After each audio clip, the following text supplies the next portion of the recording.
I mean, we just saw you out there, and you're in a 4.3940. Was that the range you were hoping to? Did you surpass your expectations with that one? It didn't surpass my expectations. Me personally, I wanted to, run a little bit faster than that, but I'm happy with how the day went. There's not much I can complain about. So,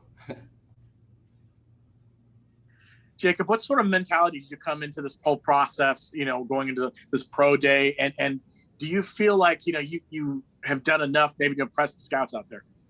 I definitely felt that I helped myself out today. My mentality coming into this, and I kept it the same mentality as I did the CGS earlier this year. Was this is what I do on a daily basis. Bigger stage, but it's nothing new, and this is what I love doing. I just have fun out there. I believe that's what I did today. Hey Jacob, Nick Farabee, Pittsburgh Sports. Now I'm really interested in your background. You were a soccer guy before you were a football guy. So like, how has that just helped you as a receiver, as whatever you're doing in space? How has soccer kind of helped you? And you're just starting. You just played football. I mean, only a few years ago. Yeah. How has that learning experience been? Kind of how are you training your skill set? Because the raw skills, I mean, they're clearly very good. Soccer translated pretty well to football as far as the footwork aspect. Learning routes, cuts, and breaks. It's something everything that I just explained. I can get a lot better at. Still learning. But also with field awareness. Knowing how close I am to the sideline, and knowing defensive structures and where guys are lined up and where they're at. So I feel like that has all translated over as far as from soccer to football. And the running aspect. Soccer's a lot of running. Football is, you got to be in a different shape for football, but I felt like to push through long games, back to back series. I felt like that stamina had helped a lot. Jacob, is it possible for you to be in better shape? And if so, how? Definitely.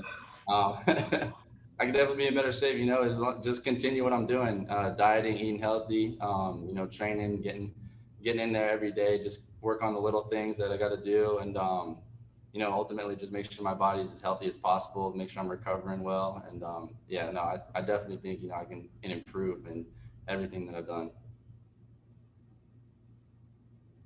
Hey Jacob, how are we doing today? Good, doing well. That's awesome to hear.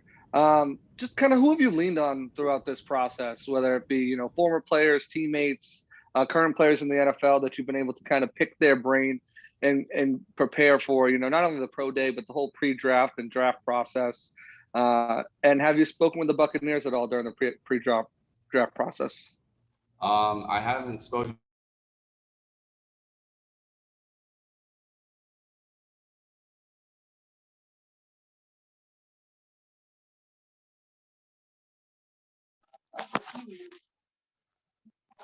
We lost you there.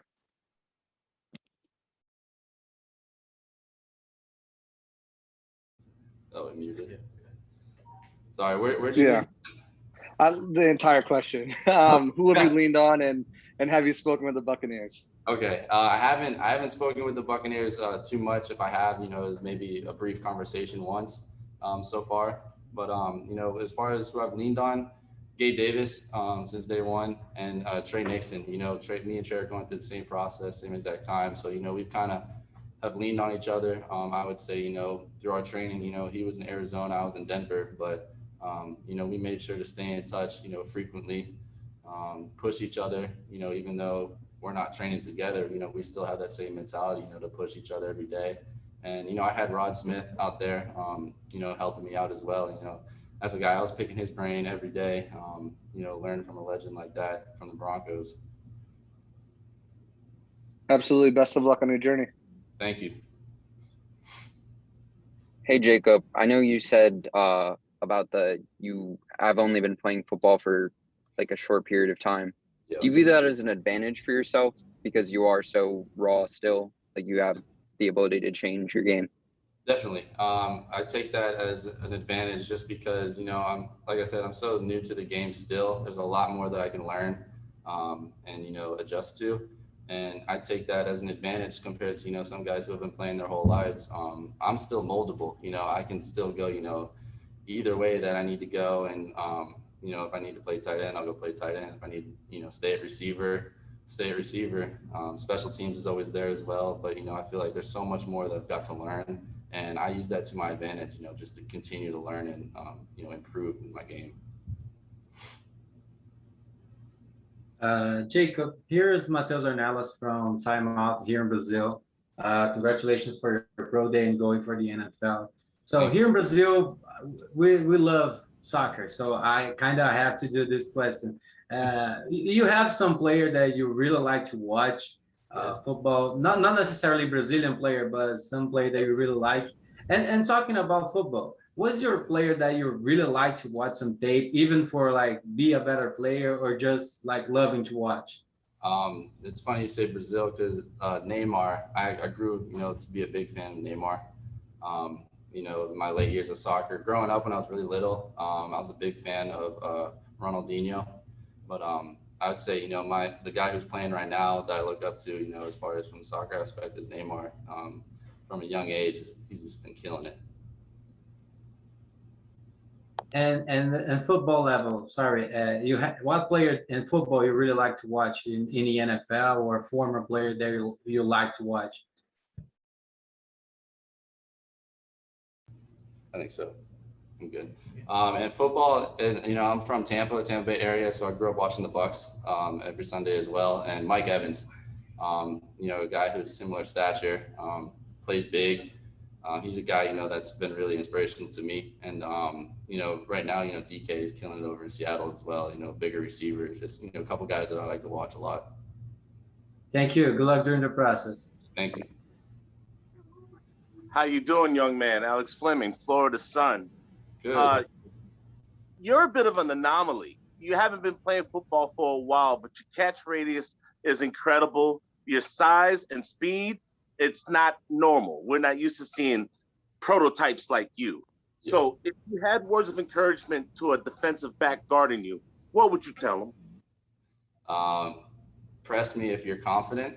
But I can take the top off at any time. So, and that's my favorite play. Is going deep, making a big play. So, if a DB was guarding me, that's the first thing I would say. If you're gonna press me, be ready to run with me.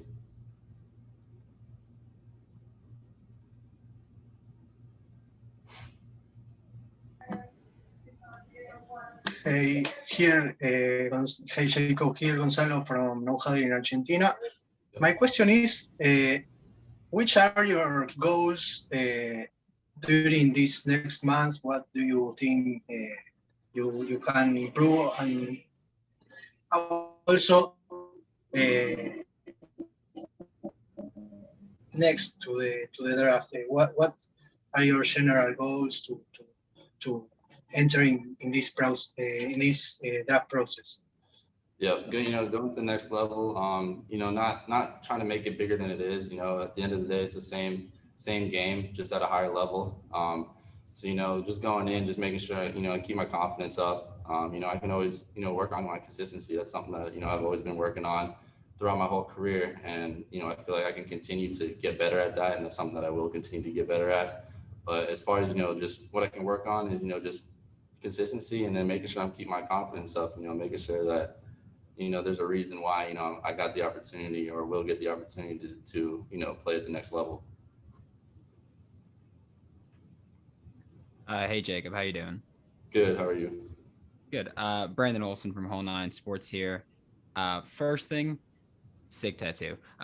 Second thing, what's your development been like as someone who started their career as a walk-on at Western Kentucky? My development has been, it's been really fun. I spent 1 year with the scout team, so that first year, 2017, I was ineligible. So, I was going against guys like Mike Hughes, Neville Clark, Shaquem Griffin, on a daily basis. You're going against top guys like that.